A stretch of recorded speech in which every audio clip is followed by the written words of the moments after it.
ایک شخص ذبح کی ہوئی مرغی لے کر مرغی فروش کی دکان پر آیا اور کہا کہ بھائی ذرا اس مرغی کو کاٹ کر مجھے دے دو۔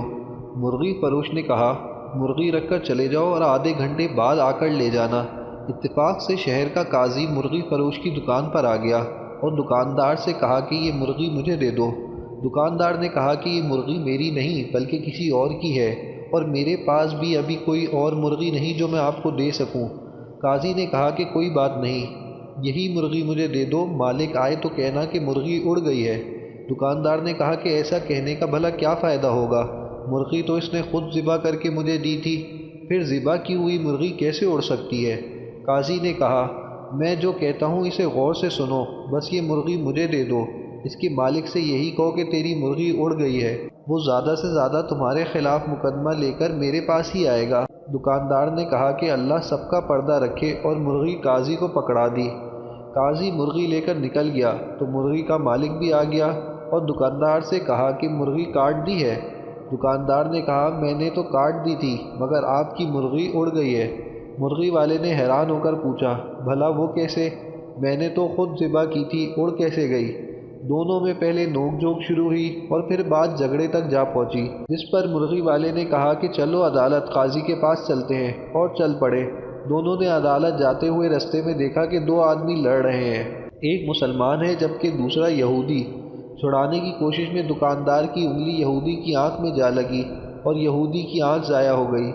لوگوں نے دکاندار کو پکڑ لیا اور کہا کہ عدالت لے کر جائیں گے۔ دکاندار پر دو مقدمے بن گئے۔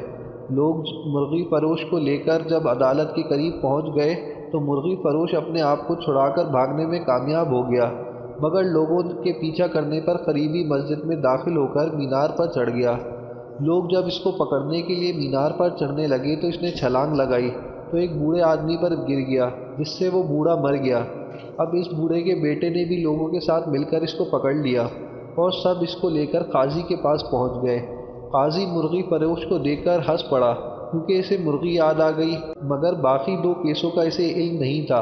جب قاضی کو تینوں کیسوں کے بارے میں بتایا گیا تو اس نے سر پکڑ لیا۔ اس کے بعد چند کتابوں کو الٹا پلٹا کر کر کہا ہم تینوں مقدمات کا یک بعد دیگرے فیصلہ سناتے ہیں۔ سب سے پہلے عدالت میں مرغی کو مالک کو بلایا گیا۔ قاضی نے پوچھا تمہارا دکاندار پر دعویٰ کیا ہے؟ مرغی والا جناب والا اس نے میری مرغی چرائی ہے کیونکہ میں نے ذبح کر کے اس کو دی تھی، یہ کہتا ہے کہ مرغی اڑ گئی ہے۔ قاضی صاحب مردہ مرغی کیسے اڑ سکتی ہے؟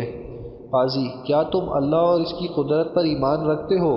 مرغی والا جی ہاں کیوں نہیں؟ قاضی کیا اللہ تعالیٰ بوسیدہ ہڈیوں کو دوبارہ زندہ کرنے پر قادر نہیں؟